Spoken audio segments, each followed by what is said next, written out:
Donc bonjour à tous, bonjour à toutes. Donc comme c'est marqué dessus, Gilles Demoulin, donc je suis technicien à l'Office national des forêts, mais là j'interviens en tant que correspondant observateur du DSF. Donc je vais vous parler d'abord de ce que c'est le DSF, parce que ça peut avoir un intérêt pour vous dans la suite. Donc diapo suivante s'il vous plaît, merci. Donc le département de la santé des forêts, c'est un réseau d'experts au niveau national qui est une émanation du ministère de l'Agriculture. Donc il y a une équipe à Paris basée sur le ministère de l'Agriculture qui s'occupe de la stratégie nationale.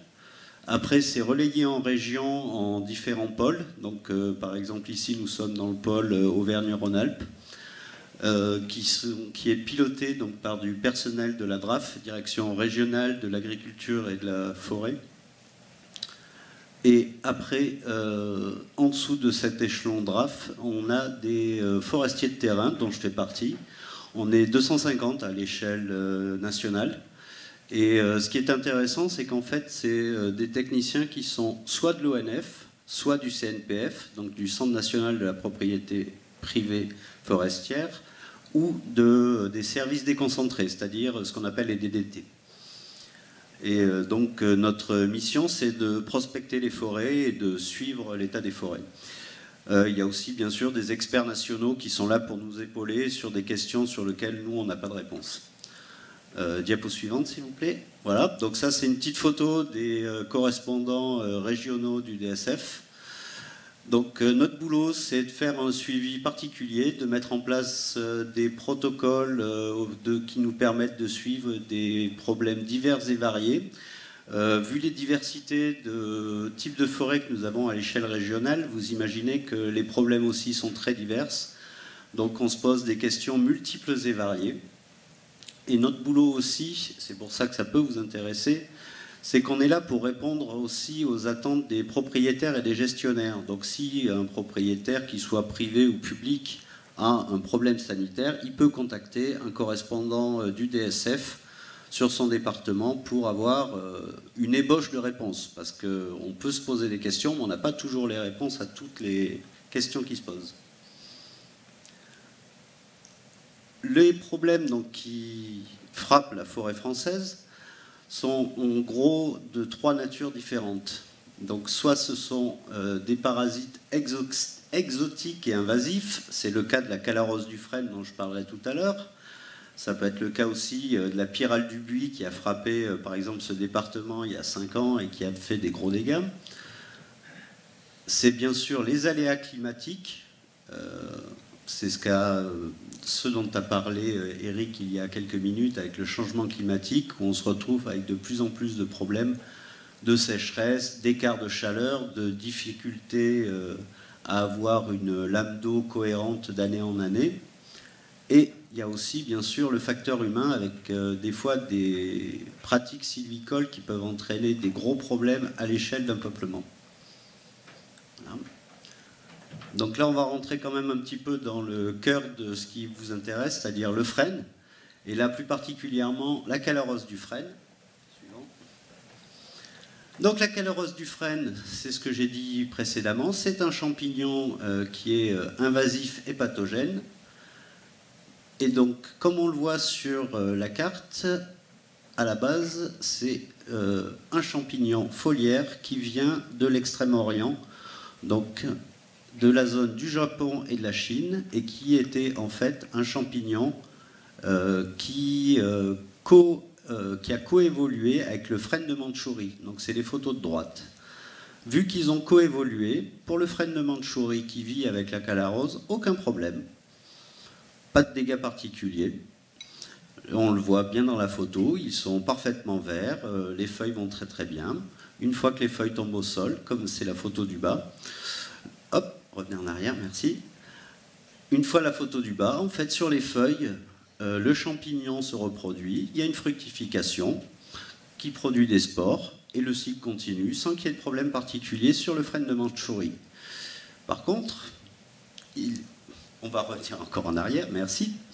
Sur les photos de gauche, vous avez des frênes, mais donc le frêne commun, celui qui nous concerne aujourd'hui, Avec la calarose, eh ben, dans ce cas-là, vous voyez que l'arbre a totalement défeuillé, puisqu'il n'y a pas eu de coévolution et que ce champignon est arrivé sur le frêne en quelques dizaines d'années et que l'arbre n'a pas été capable de réagir à ce nouveau parasite.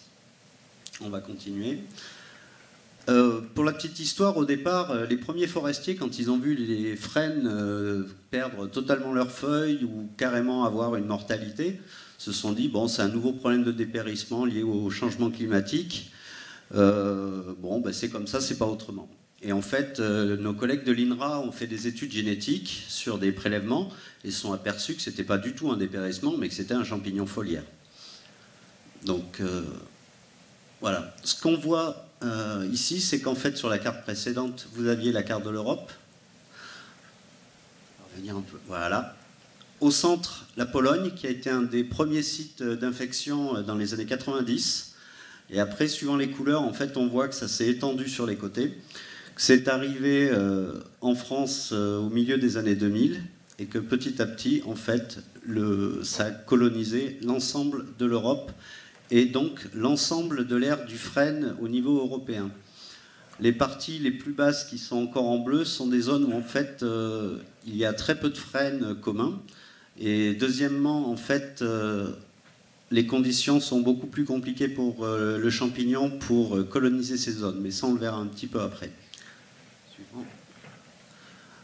Voilà. Donc en fait, en France, le champignon est arrivé par la Belgique et par la Suisse. Donc les premières zones qui ont été touchées, c'était les Ardennes et la Haute-Saône.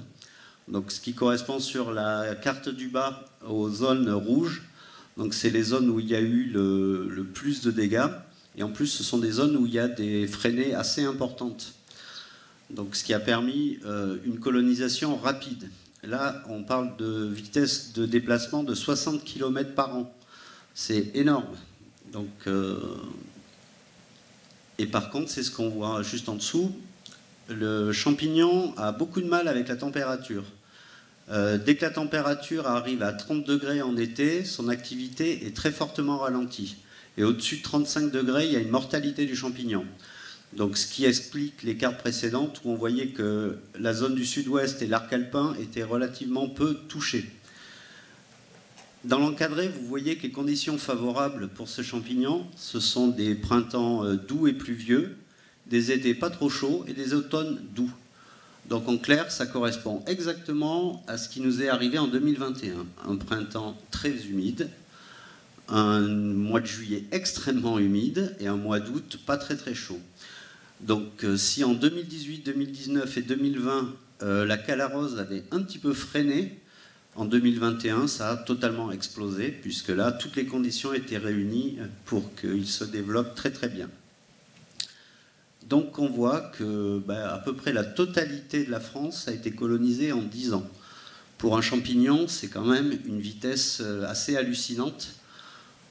Mais bon, vu qu'il se déplace de manière aérienne, vous imaginez par exemple dans le couloir rhodanien, un bon coup de Mistral et les 60 km, ils se passent très facilement. Petite anecdote, par exemple, la zone pyrénéenne était encore exempte de la calarose il y a 1 ou 2 ans, et ça y est, maintenant, elle y est, et elle est en train de traverser pour passer en direction de l'Espagne. Suivant. Donc, un petit topo là sur en fait, le cycle du champignon. Donc, comme je l'ai déjà dit plusieurs fois, c'est un champignon foliaire, donc il s'attaque aux feuilles. C'est la photo qui est au milieu à gauche. Donc, ce qu'on voit, c'est que le champignon, quand il se développe, entraîne une nécrose des tissus, donc un brunissement. Ça se passe courant de l'été, voire fin de l'été, suivant les conditions météo. Après, le champignon aura tendance à descendre dans le rachis pour atteindre après le rameau.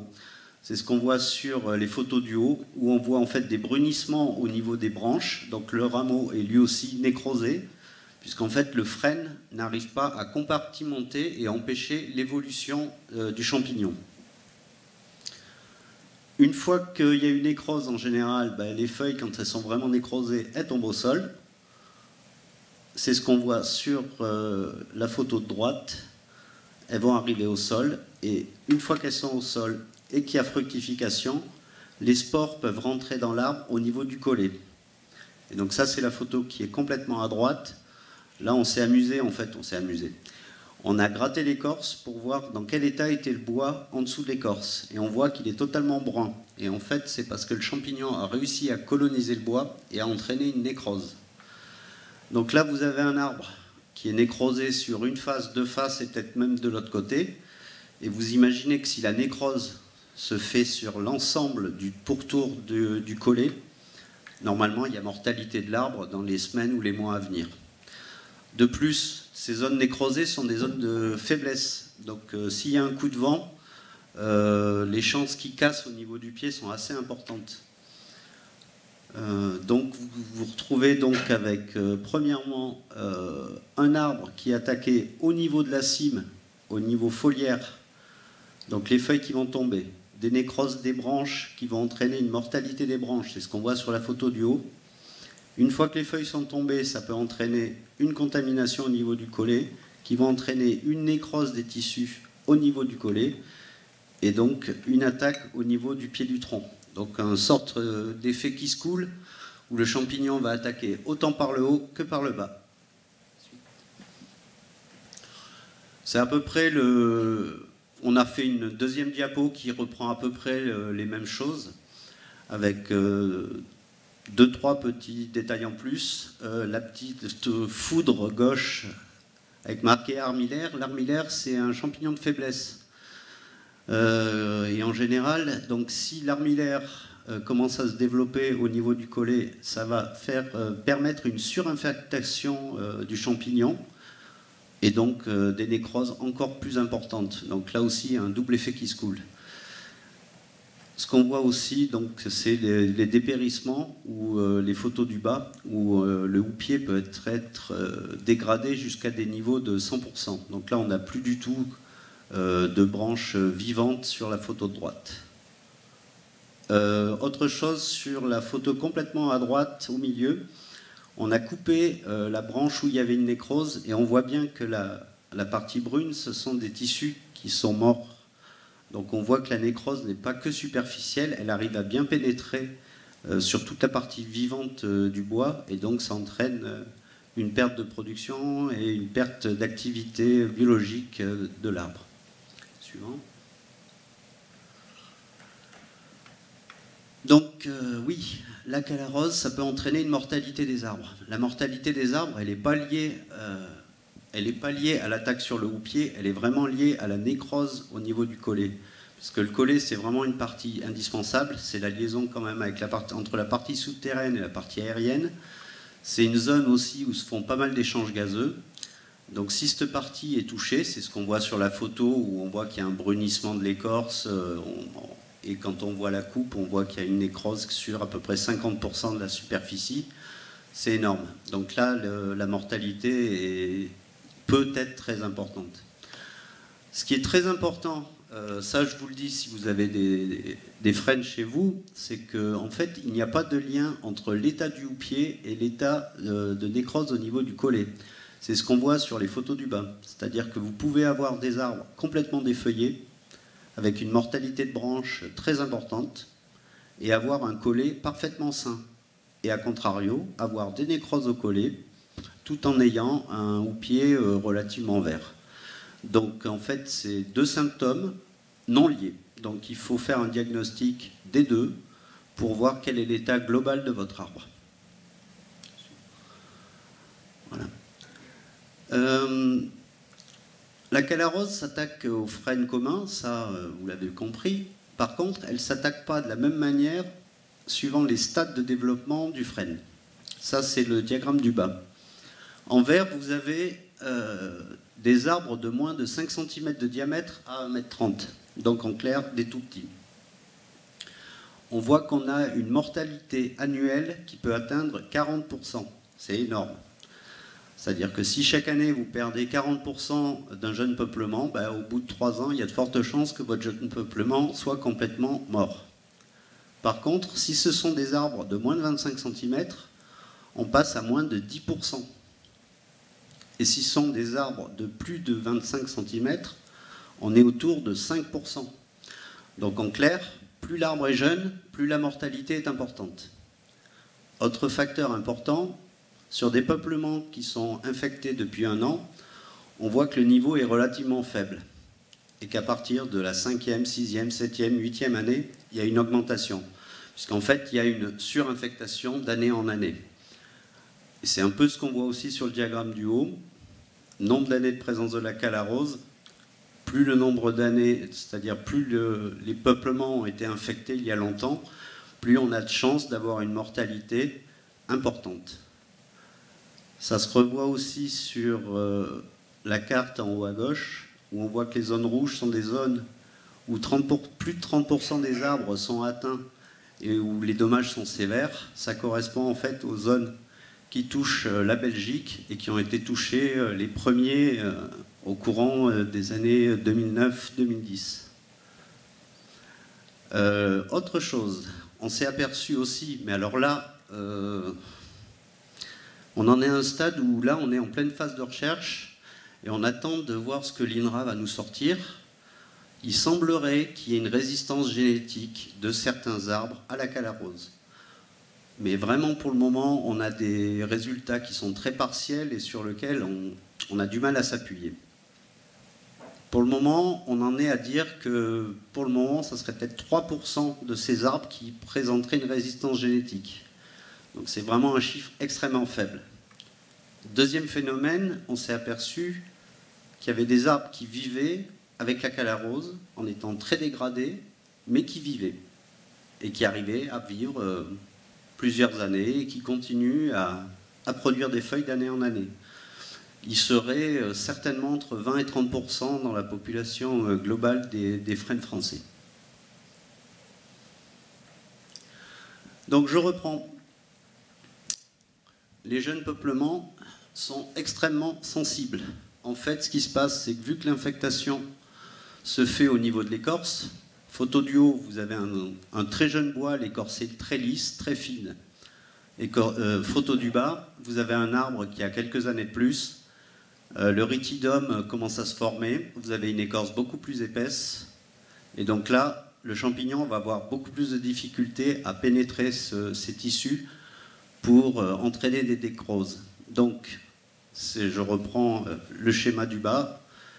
Vous avez des semis, des jeunes peuplements. La mortalité sera très importante jusqu'au moment où on aura une écorce qui permettra de le protéger. Donc, nous, ce que nous conseillons, après chacun fait comme il veut, c'est ne plus planter de frênes, parce que sérieusement, les risques d'obtenir un peuplement en état sont extrêmement faibles dans la situation actuelle. Donc après, chacun fait comme il veut, mais là, on pense que c'est un investissement énorme pour un résultat qui risque d'être proche de zéro. Deuxièmement, si vous devez planter, faites attention. Une bonne part des plants sont souvent issus de pays étrangers où la calarose est aussi forte, voire plus forte qu'ici. Donc en clair, si c'est pour acheter un plant qui est déjà lui-même infecté, voilà, je ne vous fais pas un topo, vous ramenez de la misère sur un endroit où il y a déjà de la misère. Par contre, nous, le problème qu'on a en forestier, là, je suis désolé, c'est l'ONF qui reparle, quand on a des peuplements pleins de freinés, du moins une freinée pure, quid de la régénération naturelle dans ces zones-là? Puisque si on dit que la régénération a tendance à mourir assez facilement pendant les 10-15 premières années, on est en train de se demander s'il ne va pas falloir carrément changer d'essence dans les zones du nord-est où on a des freinés, où il y a 80-90% de frênes. Et pour le moment, on n'a pas de solution magique. Donc là, on revient un peu sur ce qu'a dit Eric, sur le fait qu'il va falloir diversifier les provenances, les essences, voire planter des choses allochtones si on veut renouveler ces peuplements. Alors, une autre chose aussi qui est très importante, c'est qu'en fait, la maladie aura tendance à être encore plus présente et encore plus virulente si la densité de frênes est importante, pour une raison toute bête, c'est que plus il y aura de frênes, plus il y aura de champignons présents dans le milieu, Donc en clair, la charge, l'inoculum sera importante. Donc en clair, si vous êtes dans des peuplements où vous avez 100% de frêne, il y a de fortes chances qu'il y ait une transmission et des nécroses au collet qui arrivent dans les années à venir. Par contre, si vous avez une forêt diversifiée où vous avez 4-5 essences différentes, la charge en inoculum sera plus basse. Donc logiquement, les risques de mortalité seront diminués. Donc là aussi, privilégier la diversité. Donc pour reprendre, plus la zone est infectée depuis longtemps, plus il y a des chances qu'il y ait des problèmes. Plus les arbres sont jeunes, plus il y a des chances que la maladie soit grave. Plus la densité est importante, plus il y a des chances que la maladie soit présente. Si en plus vous avez un confinement, c'est-à-dire beaucoup d'humidité dans le sol, une situation topographique de vallon relativement fermée, une couverture arborée relativement fermée, vous augmentez l'humidité du milieu. Donc là aussi, vous donnez des conditions favorables aux champignons. Et si en plus vous êtes sur une zone un peu au nord où la température en été est inférieure à 30 degrés, voilà, normalement vous avez toutes les conditions pour que le champignon soit très très bien.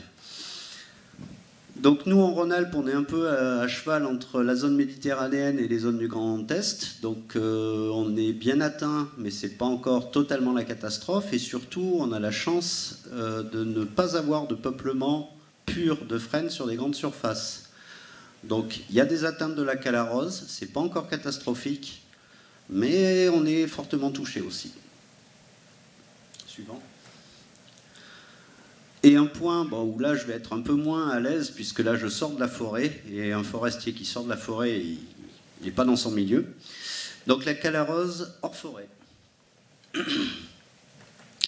Donc comme je l'ai dit, en fait le risque c'est le croisement entre les aléas, la vulnérabilité et les enjeux. Pour le cas de la forêt, et pour le cas des arbres, les trognes, les têtards et autres, on est hors forêt. Donc globalement, la situation n'est pas celle que j'ai décrite depuis un quart d'heure. C'est-à-dire que vous êtes sur des milieux ventilés, ouverts, donc là normalement les spores vont se déplacer, n'auront pas tendance à stagner. Il y a une densité de frêne qui est plus faible, puisque en général c'est des milieux ouverts. Donc là aussi, ça baisse la charge en inoculum. Les têtards sont des arbres âgés avec une écorce épaisse, donc là aussi facteur favorable qui devrait normalement limiter les risques. Après, je pense que vous avez dû tous trouver des têtards, effectivement, qui sont avec un houppier relativement dégradé. Mais normalement, ils devraient être dans des conditions un peu plus favorables que nos arbres forestiers qui, eux, souffrent pas mal. Donc en clair, ne pas tout miser sur le frêne commun. Après, ce qu'on peut faire, par exemple, c'est se dire qu'il n'y a pas que le frêne commun qui existe. Par exemple, le frêne oxyphile, qui est le frêne méditerranéen, il semblerait qu'il soit plus résistant à la calarose, du moins en tout cas, pas plus résistant, mais moins sensible que le frêne commun. Donc ça peut être une solution de se dire, si on doit renouveler, essayer avec des variétés méditerranéennes qui seront peut-être un peu plus résistantes. Et en plus, vu l'évolution du climat, c'est peut-être malin de prendre des versions méditerranéennes qui résisteront peut-être un peu mieux aux coups de chaud et aux coups de sec qu'on va avoir dans les années futures. Le gros problème de la calarose, hormis la mortalité de l'arbre, c'est le risque sur l'être humain. En clair, vu qu'on a une mortalité des branches, ça veut dire chute de branches possible au premier coup de vent. Il y a des secteurs entiers dans le nord-est où la randonnée a été interdite en forêt. Parce qu'en fait, c'était des frênés quasiment purs, les branches étaient dans un état catastrophique. Si on va se balader là un week-end où il y a un peu de vent, c'est un coup à se prendre des branches sur la tête. Donc ça, c'est le premier point. Donc ça, il faut évaluer l'état de ces arbres, surtout que souvent, en fait, les têtards sont souvent sur des bords de sentiers. Donc si on a un arbre qui est très fortement dégradé avec une mortalité de branches importante au pied d'un sentier, il faut se poser la question pour savoir si ça ne vaudrait pas le coup d'aller lui mettre un petit coup de tronçonneuse pour rajeunir les rameaux, de façon à éviter qu'il y ait des grosses branches qui puissent tomber au sol. Ça, c'est le premier point. Deuxième point, si en plus il est nécrosé au niveau du pied, bah, ça peut être la totalité de l'arbre qui se couche. Donc là aussi, le risque est important. Donc heureusement, on va revenir un petit peu. Ouais. Heureusement, il existe quelque chose c'est la méthode d'Epéris. En fait, c'est un outil qu'on a sur nos téléphones en tant que forestier pour faire en fait de la prise de données d'arbres. Et on va en fait donner une note sur l'état du houppier en fonction de son taux de mortalité de branche et en fonction de l'état de la feuillaison. À partir de ça, on va avoir une note globale de 0 à 5. 0, tout va bien, 5, c'est la catastrophe intégrale. Et avec cet outil, on va pouvoir revenir, par exemple, d'année en année et suivre des peuplements ou des arbres individualisés pour voir si ça se dégrade. Et à partir de cet outil, on peut se dire, bon ben là il y a une dégradation forte, c'est-à-dire que plus de 20% de mes arbres ont une note rédhibitoire. Bon ben il va peut-être falloir que je fasse un petit coup de tronçonneuse et que j'envisage un renouvellement du peuplement ou de certains arbres parce qu'ils deviennent dangereux. Ça, c'est des outils que vous pouvez trouver sur le site du ministère. En plus, vous avez des fiches qui vous permettent de comprendre comment faire une notation du houppier, où il y a des photos qui vous montrent les houppiers, des houppiers dans un état nickel, jusqu'à des houppiers parfaitement dégradés. Donc vous tapez Depéris, D-P-E-R-I-S, sur n'importe quel moteur de recherche et vous allez tomber sur le site du ministère. Et là, vous avez des fiches par essence. Et donc, il y a 2 fiches qui existent pour le frêne, puisqu'ils ont fait ça très très bien. Ils ont prévu de pouvoir faire une notation en feuilles et hors feuilles. Donc, conclusion, vous pouvez passer été comme hiver et regarder l'état de vos frênes et estimer. Et ce qui est intéressant, en fait, c'est de faire un état des lieux et de repasser l'année suivante et l'année suivante. Comme ça, on voit une évolution. Si votre arbre a l'air d'être relativement stable dans le temps, tout va bien. Si vous voyez qu'il y a une année où ça commence à se casser la figure foncièrement, là, ou vous vous rapprochez d'un correspondant observateur pour un diagnostic un peu plus précis, s'il peut le faire. Sinon, bah, il faudra peut-être envisager d'utiliser une tronçonneuse et de le mettre au sol, ce qui peut être catastrophique. Par contre, moi, ce que je vous conseille, c'est... vous avez de la chance avec les frênes têtards, c'est que bah, rajeunissez les rameaux, et au moins vous partirez avec des jeunes rameaux qui seront peut-être un peu plus sensibles les premières années, mais en tout cas où il y aura beaucoup moins de risques de chute puisque vous aurez des branches de petites sections au lieu d'avoir des charpentières de 10, 15 ou 20 cm qui peuvent entraîner des dégâts sur l'être humain. Et donc, nous voilà tout beau, tout frais. Et donc, n'hésitez pas à vous rapprocher donc, des techniciens du réseau DSF si vous avez des questions concernant l'état d'un peuplement ou d'arbres isolés. Voilà, j'en ai fini. Et donc, si vous avez des questions, je reste à votre disposition.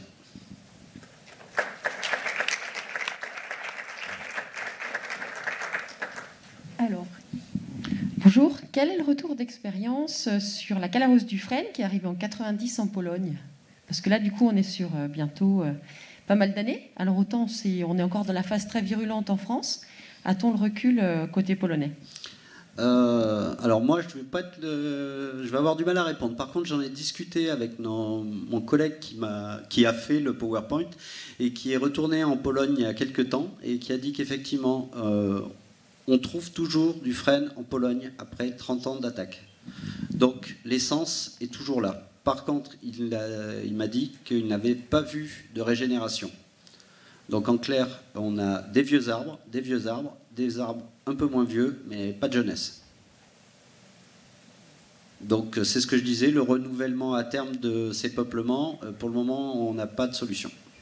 Peut-être plus une interrogation. C'est vrai que je m'interroge par rapport à ce qu'on a pu observer, nous, en réalisant l'inventaire des arbres têtards en Matésine, dont on parlera tout à l'heure.